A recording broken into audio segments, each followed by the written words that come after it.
पहिलीच्या वर्गापासून आपण म्हणजे आता सरांनी शाळा खूपच छान करून सगळ्या आणलेले असं बघा टीचरांना मी प्राधान्य द्यायची. पहिली तर आई असते पण नंतर टीचरच असतं.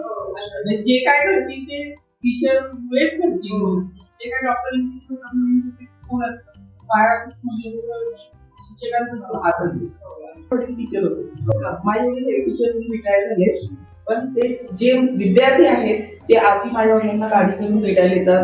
त्यांच्याकडे काही कार्य असेल तर ते घेऊन जातात. सर तुम्ही अशा सर्व माता भगिनींचे मी जिल्हा परिषद उच्च प्राथमिक शाळा लोणवाडी तर्फे सहस्र स्वागत करीत आहे.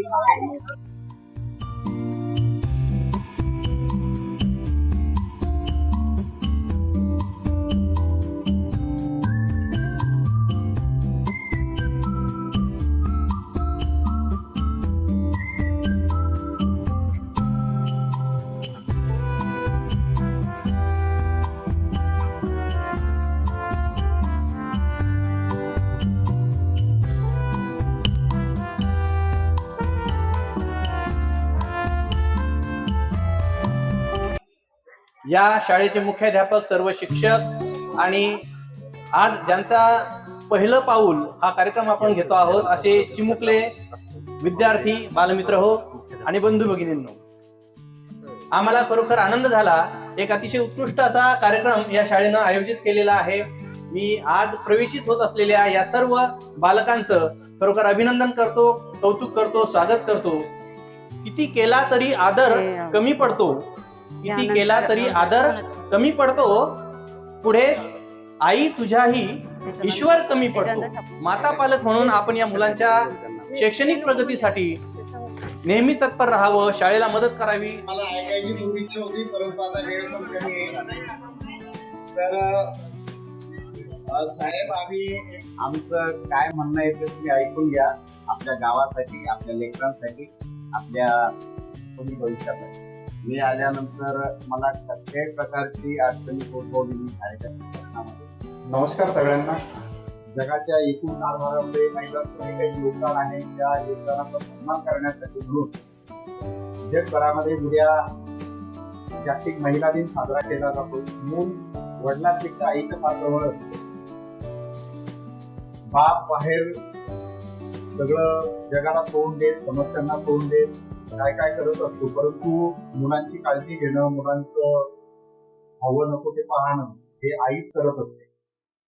आणि म्हणून आईचं आणि मुलाचं जे काही नातं असतं तसंच नातं ते आईचं आणि शाळेचं असतं.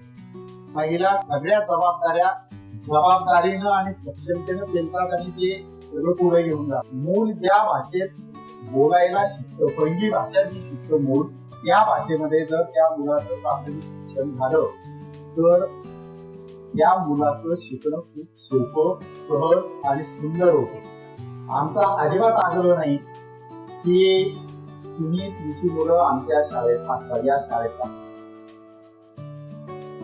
आमचं म्हणणं एवढं आहे की नवीन शैक्षणिक धोरण जे काही सांगत आहे ते शैक्षणिक धोरण असं सांगतंय की मुलाला शाळेत जाण्यापूर्वी शाळा पूर्व तयारी आपण ज्याला म्हणतो, म्हणजे शाळेत जाण्यासाठीची तयारी, त्याचा जो रेडीनेस आहे तो अगोदर झाला पाहिजे.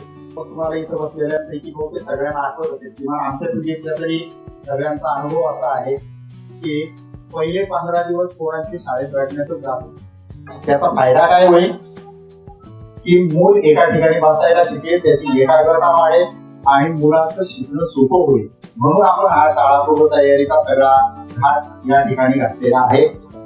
पण तालुक्याचा मुख्य कार्यक्रम आज आपल्या लोणवाडी गावामध्ये आपण या ठिकाणी आयोजित केला. मला खरंच अभिमान वाटतो की मालेगाव सर असतील किंवा त्यांचे सगळे चमू असेल, त्यांची टीम असेल, त्यांनी खूप शॉर्ट नोटीस वरती या कार्यक्रमाचं आयोजन केलं.